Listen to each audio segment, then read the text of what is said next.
My name is Chelsea and I'm from Corner Brook, Newfoundland.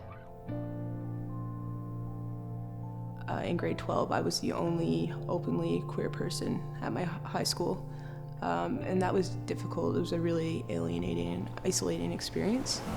I would say, actually, I don't use she and her pronouns. I use they and them pronouns because I don't identify as male or female. A lot of the people that I hung out with before I came out, some of them distanced themselves from me. I know that a lot of their parents were really uncomfortable with their children hanging out with an openly queer person. By the time December rolled around in 2006, when I was in grade 12, I had missed something like 60 days of school.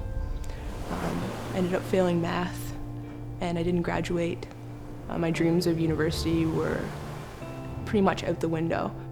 I decided I needed to get out of Corner Brook, that there was nobody here that understood me, and I needed to move away. So I left. I went to St. John's, where I started developing an addiction problem. I hated the way my body looked. I hated the relationship that I had with my parents. I didn't have a lot of self-worth. If I wasn't numbing those feelings, I had to confront them face on, and that's something that I didn't know how to do. When I was 21, I was sexually assaulted while I was heavily under the influence, and that was kind of a wake-up call to me that I needed to get out of the space I was in, and I needed to change things because I absolutely didn't want to go through that again. And I started to piece my life back together and start caring about myself again. I haven't told very many people about the assault. It's still something that I carry a lot of guilt and I blame myself for. I think we're conditioned to blame ourselves for that sort of thing. I just want people to know who've gone through the similar thing that it's never their fault. It's not their fault, and it never has been.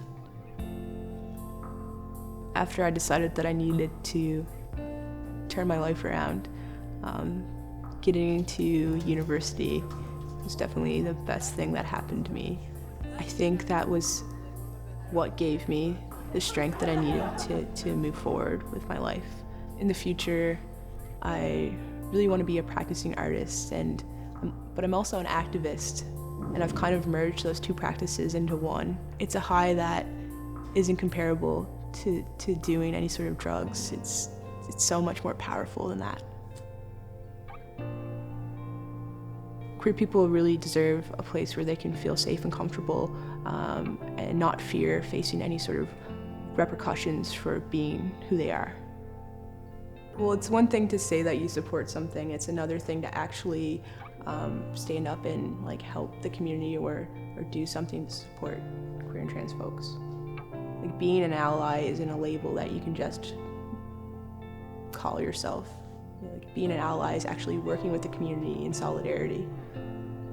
10 years from now, when I'm walking down my street in Corner Brook with my partner and maybe my children, I hope that people don't stare at us or treat us any differently.